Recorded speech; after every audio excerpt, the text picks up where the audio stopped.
बिस्मिल्लाहिर्रहमानिर्रहीम। ये हमारे पास IVP है dy/dx minus 2x/² y of 0 = 1 h = 0.1 है और इसमें टॉलरेंस दी हुई है 10⁻⁻²।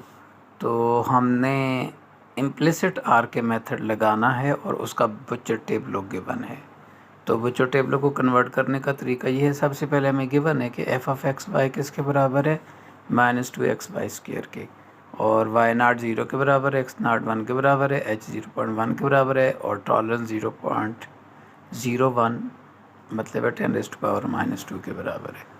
तो converting Butcher table into our equations, तो इक्वेशन में सबसे पहले ये मैं एंड वाली कन्वर्ट करता हूँ। तो yi+1 = yi+h/2 कॉमन हो गया, तो बच गया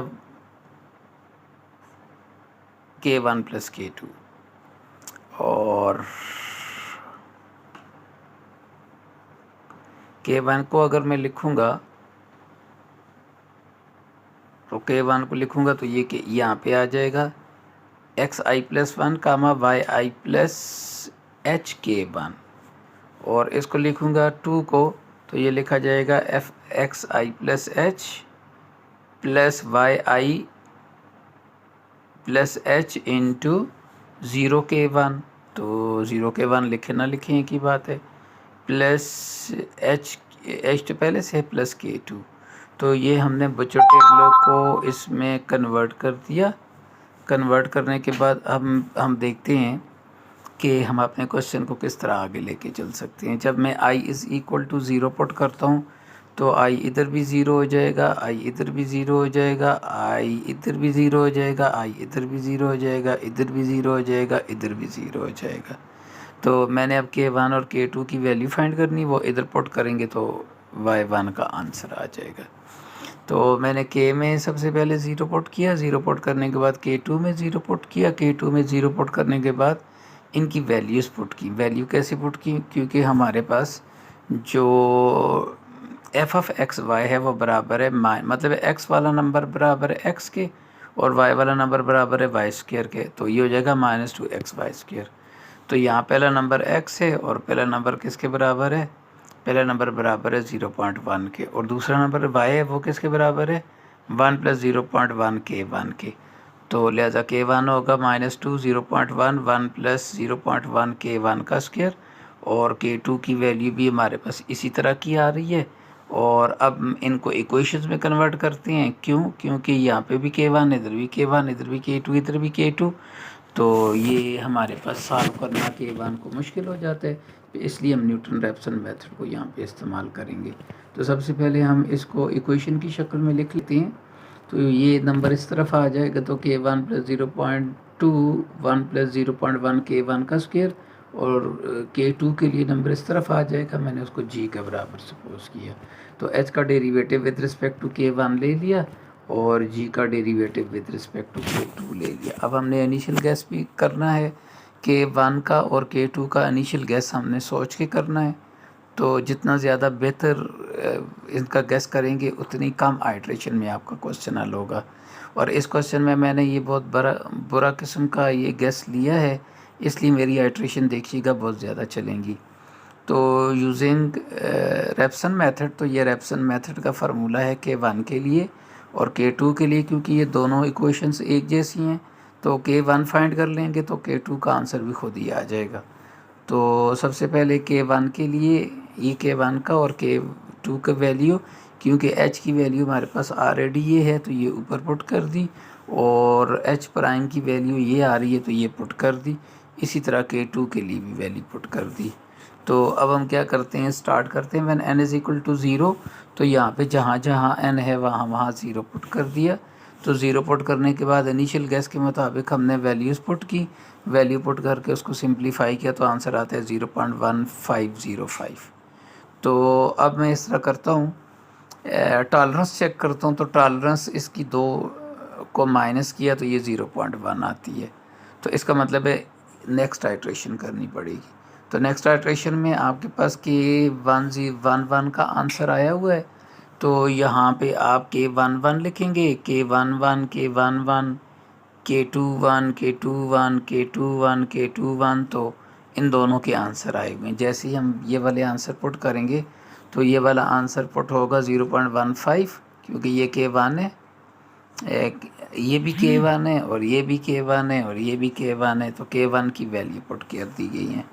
तो K1 की वैल्यू पुट करके कैलकुलेटर से सिंप्लीफाई किया गया, तो ये आंसर आता है 0.995। और इसकी टॉलरेंस चेक की तो ये भी 0.1 से कम नहीं है। तो n is equal to 2 put किया तो K22 का आंसर आया हुआ है। अब K22 का आंसर इधर होगा और उस आंसर को पुट करके हम सिंप्लीफाई करेंगे। तो यहाँ पे मैंने वैल्यू की जगह K12 की जगह टॉलरेंस पुट कर दी है 1.145, तो ये टॉलरेंस नहीं पुट करनी चाहिए थी, यहाँ पे हमें पुट करना चाहिए था -0.9। तो ये टॉलरेंस पुट कर दिए मैंने। टॉलरेंस पुट करने की वजह से अब मेरा आंसर बहुत ज़्यादा आगे चल रहा है, क्योंकि मैंने अब देखा है कि टॉलरेंस पुट की है, पहले तो मुझे पता ही नहीं चला। तो अब देखें, जब टॉलरेंस पुट की तो अब दोबारा मैंने टॉलरेंस चेक की तो 0.01 से कम आ रही है, क्योंकि ये मैंने कैलकुलेशन कर ली है।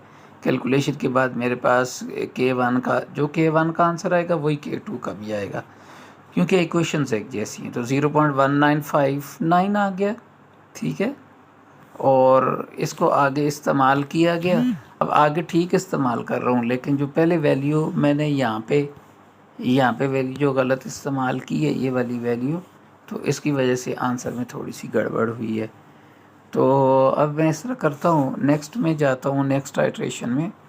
तो मैंने यहाँ पे वैल्यू पुट की 0.1959, क्योंकि ये वैल्यू यहाँ से आई थी, और ये वैल्यू पुट करने के बाद इसको सिंप्लीफाई किया तो -0.086 आता है। इसकी टॉलरेंस चेक की तो ये कम नहीं थी। फिर इस वैल्यू को आगे दोबारा चलाया, तो दोबारा चलाने के बाद सिंप्लीफाई किया और टॉलरेंस चेक की तो ये 0.01 से कम नहीं थी। फिर n की नेक्स्ट वैल्यू को चेक किया, फिर टॉलरेंस चेक की, फिर 0.01 से कम नहीं थी। फिर n की वैल्यू 6 पुट की, फिर n की वैल्यू 7 पुट की, फिर n की वैल्यू 8 पुट की, 9 पुट की, 10 पुट की, 11 पुट की, 12 पुट की, 13 पुट की, और आखिर में n की वैल्यू 14 पुट की। तो 13 का आंसर आया -1927। तो यहाँ पुट किया -1927 पुट किया यहाँ पे, और यहाँ पे 1927 + 0.2 1 + 0.1 मल्टीप्लस -1927। तो ये वैल्यू यहाँ पे जो शुरू में जिस तरह हम पुट कर रहे थे, यहाँ पे आ जाएगा K15, तो यहाँ हो जाएगा K115 K114 K114 K114 और K114।